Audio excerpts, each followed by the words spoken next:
കൊൽക്കത്തയിലും പരിസര പ്രദേശങ്ങളിലും പെയ്ത കനത്ത മഴയിൽ ജനജീവിതം താറുമാറായി.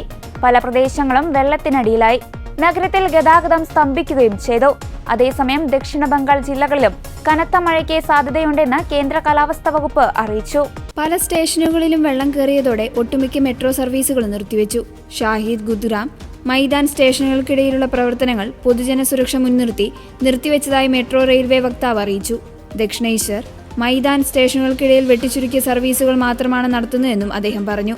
നഗരത്തിന്റെ തെക്ക് കിഴക്കൻ ഭാഗങ്ങളിൽ മഴയുടെ തീവ്രത കൂടുതലായിരുന്നു. ഗാരിയ കഹംദാരിയിൽ ഏതാനും മണിക്കൂറുകൾക്കുള്ളിൽ 332 മില്ലിമീറ്റർ മഴയും ജോധ്പൂർ പാർക്കിൽ 285 മില്ലിമീറ്റർ മഴയും രേഖപ്പെടുത്തിയതായി കൊൽക്കത്ത മുനിസിപ്പൽ കോർപ്പറേഷൻ അറിയിച്ചു.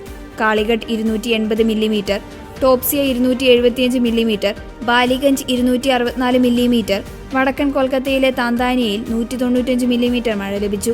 ബംഗാൾ ഉൾക്കടലിന്റെ വടക്കു കിഴക്കൻ ഭാഗത്ത് രൂപപ്പെട്ട ന്യൂനമർദ്ദമാണ് കനത്ത മഴയ്ക്ക് കാരണം.